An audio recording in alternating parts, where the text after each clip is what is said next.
Evangelho do dia. Proclamação do Evangelho de Jesus Cristo segundo Marcos. Naquele tempo Jesus e seus discípulos chegaram a Betsaida. Algumas pessoas trouxeram-lhe um cego e pediram a Jesus que tocasse nele. Jesus pegou o cego pela mão, levou-o para fora do povoado, cuspiu nos olhos dele, pôs as mãos sobre ele e perguntou: "Estás vendo alguma coisa?" O homem levantou os olhos e disse: "Estou vendo os homens. Eles parecem árvores que andam." Então Jesus voltou a pôr as mãos sobre os olhos dele e ele passou a enxergar claramente. Ficou curado e enxergava todas as coisas com nitidez. Jesus mandou o homem ir para casa e lhe disse: "Não entres no povoado." Palavras do Santo Padre. Com este milagre Jesus manifesta-se a nós como luz do mundo. Todos precisamos de uma luz nova, a da fé que Jesus nos concedeu. De facto, ao readquirir a visão, o cego do Evangelho abre-se para o mistério de Cristo. Se agora eu vos perguntasse: acreditais que Jesus é o Filho de Deus? Que vos pode mudar o coração? Que pode fazer ver a realidade como ele a vê, não como nós a vemos? Acreditais que ele é luz, que nos doa a verdadeira luz? O que significa ter a luz verdadeira, caminhar na luz?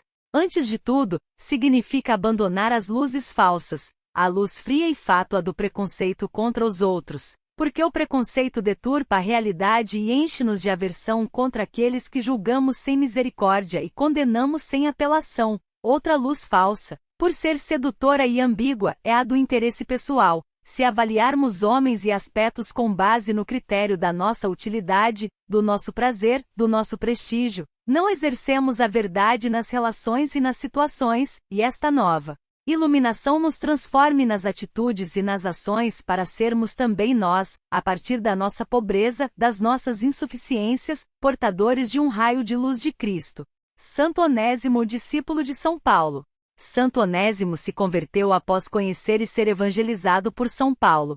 Ele era conhecido como Coração de São Paulo, bispo e mártir. Santo Onésimo teve em sua história São Paulo e também os amigos dele.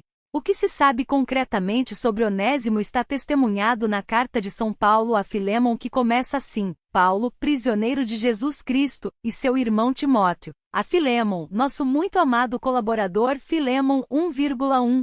Foi nessa missão de São Paulo que ele encontrou-se com um fugitivo escravo chamado Onésimo, cujo nome significa, em grego, útil. Onésimo abandonou a casa de seu senhor, provavelmente levando os bens próprios deste. A partir do versículo 8, São Paulo pede para seu amigo uma intercessão. Por esse motivo, se bem que eu tenha plena autoridade em Cristo para prescrever-te o que é da tua obrigação, prefiro fazer apenas um apelo para sua caridade. Eu, Paulo, idoso como estou e agora preso por Jesus Cristo, venho suplicar-te em favor deste meu filho que gerei na prisão. Onésimo Filémon 1,8-10. Esta expressão de São Paulo, de gerar, significa evangelizar, cuidar, não apenas dar a conhecer a Cristo, mas acompanhar o crescimento do cristão. Era assim um relacionamento de amor entre Paulo e Onésimo. Mas São Paulo sabia que Onésimo precisava ir ao encontro de Filémon. Então, prossegue: ele poderá ter sido de pouca serventia para ti, mas agora poderá ser útil tanto para ti quanto para mim.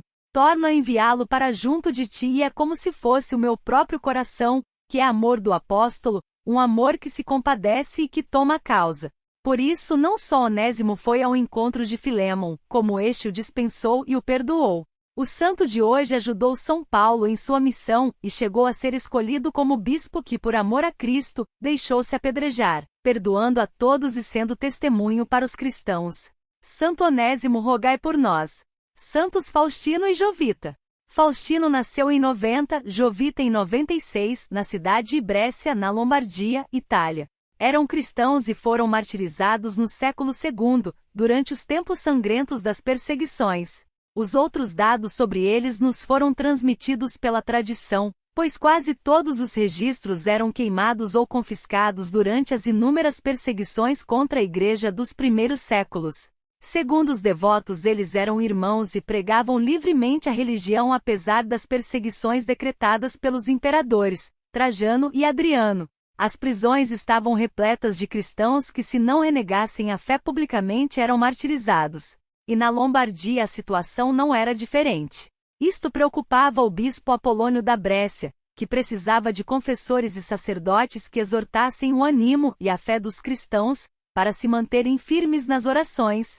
Secretamente, o bispo ordenou Faustino sacerdote e Jovita diácono, que continuaram no meio da comunidade operando milagres, convertendo o pagão e destruindo os ídolos. Acusados pelo prefeito, foram espancados, submetidos a atrozes torturas, mas sobreviveram a tudo. Foram então levados para Roma, julgados e condenados a morrer na cidade natal. Em 15 de fevereiro de 146 foram decapitados. Mas existia uma tradição que dizia que Jovita era a irmã virgem de Faustino, por isto não era sacerdote como ele.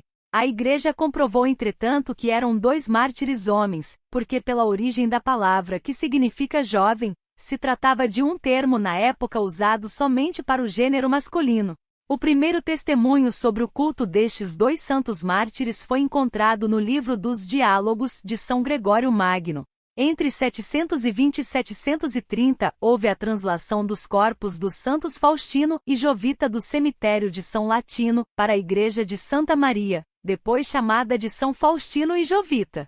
Outra particularidade histórica e religiosa foi a troca de relíquias feita entre os monges beneditinos de Monte Cassino e o bispo de Brescia. Eles ficaram com uma de Faustino, e a Catedral de Brescia recebeu uma de São Bento. Enquanto isso, a tradição continuava a se enriquecer, tanto que nas pinturas tradicionais São Faustino e Jovita são representados vestidos de guerreiros. Em 1438, a cidade de Brescia foi salva da invasão das tropas do comandante milanês Nicolau Pessinino, pelos dois santos que apareceram vestidos de guerreiros para lutar ao lado da população bresciana. No dia 10 de janeiro de 1439, o bispo de Brescia escrevia ao amigo, bispo de Vicenza, a narração desta tremenda invasão. Esta carta se encontra na Biblioteca de São Marco, no Vaticano. Uma das maiores festas que acontece na Lombardia é a de São Faustino e Jovita, na Brescia, quando a população reverencia seus patronos no dia 15 de fevereiro, começando pela celebração litúrgica. Oração da manhã. Senhor, no silêncio deste dia que amanhece, venho pedir-te a paz, a sabedoria, a força. Quero olhar o mundo com olhos cheios de amor, ser paciente, compreensivo, justo, calmo e alegre.